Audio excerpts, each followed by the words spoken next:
राजस्थान नगर पालिका संशोधन विधेयक 2021 सरकार लेकर आई है और ये 3 कारणों के आधार के ऊपर कि पहला कारण ये है कि नगर पालिका, नगर निगम, नगर परिषदों के अंदर मनोनीत पार्षदों की संख्या बढ़ाने के लिए, दूसरा दिव्यांगों को इसके अंदर एक सदस्य मनोनीत करने के लिए, और तीसरा दिव्यांग व्यक्ति को उस चुनाव की प्रक्रिया के अंदर गणना नहीं करने के लिए।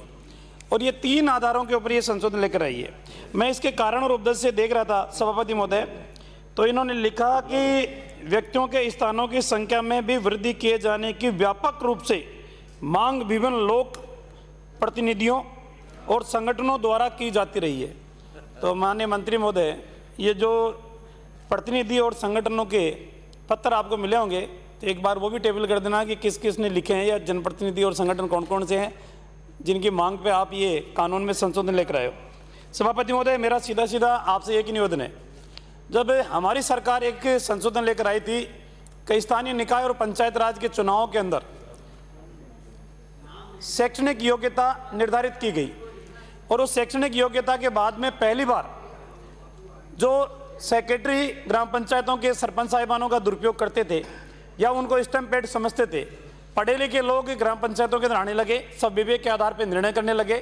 तो इसी कांग्रेस के सरकार के विधायकों ने इसी जगह के ऊपर बैठकर आरोप हमारे ऊपर लगाते थे कि आपने लोकतांत्रिक जो प्रणाली है उसकी आस्था के ऊपर हमला करने का काम किया है। अशिक्षित व्यक्ति भी लोकतांत्रिक प्रक्रिया के अंदर भाग ले सकता है, उसको भी हिस्सा लेने के लिए सरकार ने एक बंदिश लगाने का काम किया है। और सभापति महोदय, उस समय चीख चीख के इन्होंने कहा कि कितने लोगों को आपने जेल की सलाखों के पीछे भेजने के ऊपर मजबूर कर दिया। शैक्षणिक प्रमाण पत्र लेकर फर्जी वो अंक तालिकाएं लेकर आए, चुनाव लड़े और चुनाव लड़ने की वजह से वो जेल की सलाखों के पीछे गए। तो क्या सभापति महोदय, मैं ये मान के चलूं कि आपने जो दिव्यांगता की जो बात कही है कि दिव्यांग व्यक्ति की गणना उस कैटेगरी के अंदर नहीं की जाएगी, तो क्या ये मेडिकल के जो सर्टिफिकेट बनेंगे, इस बात को कौन प्रमाणित करेगा कि साहब ये ईमानदारी के साथ बनेंगे? क्या दिव्यांग के प्रमाण पत्र फर्जी तरीके से नहीं बनेंगे? और आने वाले समय के अंदर क्या इस नगर पालिकाओं के अंदर भी इस तरीके के प्रमाण पत्रों के आधार के ऊपर लोग नगर पालिकाओं में जाने का काम नहीं करेंगे? सभापति महोदय, मेरा सीधा सीधा सरकार के ऊपर आरोप है, आप अपनी राजनीतिक महत्वाकांक्षाओं की पूर्ति करने के लिए आप इस तरीके के संशोधन लेकर आए हो।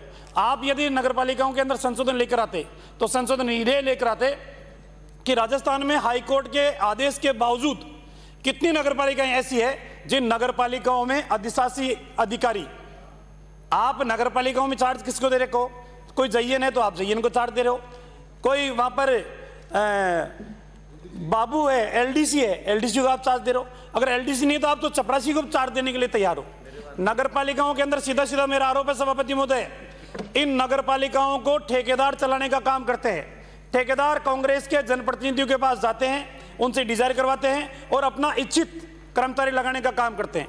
जो नगर पालिका का यो ईमानदारी से काम कर रहा है वो उनके कहने से गलत काम नहीं कर रहा, उसको तत्काल ठेकेदार हटवाने का काम करते हैं, दूसरे को चार्ज दिलाने का काम करते हैं। आज राजस्थान की कितनी नगर पालिका हैं, कितना बजट उनके पास है, उस बजट के आधार के ऊपर आप तय करो कि ये महत्वपूर्ण है।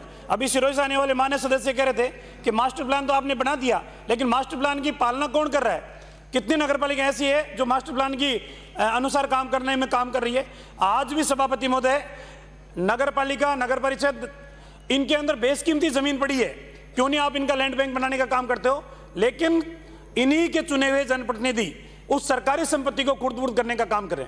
मेरा सीधी सीधी मांग है सरकार से कि सरकार ऐसे कानून लाने के बजाय, ऐसे संशोधन लाने के बजाय वो संशोधन लेकर आए जो स्थानीय नगर पालिकाओं के अंदर हितकारी हो। और सभापति महोदय, एक निवेदन मैं और करना चाहूंगा, आज नगर पालिकाओं की दशा क्या है? आज नगर पालिकाओं के अंदर बजट आप दे नहीं रहे हो। अभी नौका से आने वाले मान्य सदस्य कह रहे थे, मेरी चोमू नगर पालिका की स्थिति भी वही है, पेयजल की आपूर्ति का काम भी नगर पालिका चोमू को दे रखा है। वो नगर पालिका अपने कर्मचारियों की तनख्वाह देने में तो कई दिन लगा देती है, तो आखिरकार विकास के काम वो कैसे कराएगी? बिजली के बिलों का भुगतान कैसे करेगी? पीएचडी के द्वारा जो पहले बोरिंग होते थे नगर पालिका, वो बोरिंग कैसे करवाएगी? पाइपलाइन डालने का काम कैसे करेगी? इसलिए मैं चाहूंगा कि पायलट प्रोजेक्ट के रूप में आप जिन नगर पालिकाओं के अंदर पेयजल आपूर्ति की सप्लाई दे रखी है उनको तत्काल बंद करने का काम करें। और एक अंतिम निवेदन करके अपनी बात को समाप्त करूंगा सभापति महोदय, कि आज राजस्थान के अंदर जिस तरीके के हालात बन रहा है वो हालात इस प्रकार के हैं कि आप स्थानीय निकाय, जिसको कहने में तो ऑटोनोमस बॉडी है, कहने में तो स्वायत्तता प्राप्त है, लेकिन आखिरकार सरकार उसके ऊपर शिकंजा कसने के ऊपर आतुर है। आप आज भी नगर पालिका राजस्थान की स्वतंत्र बोर्ड की बैठक के अंदर जो कामों का अनुमोदन लेती है, पिक एंड चूज के आधार के ऊपर आज सरकार काम कर रही है। जो सरकार को अच्छा काम लगते हैं उसको स्वीकृति जारी होती है, जो सरकार को अच्छा काम नहीं लगता है वो स्वीकृति जारी करने का काम नहीं करते। इसलिए मैं कहूँगा कि सरकार जो संशोधन लेकर आई है और इन तीनों कैटेगरियों के अंदर सरकार कम से कम जल्दबाजी नहीं करें।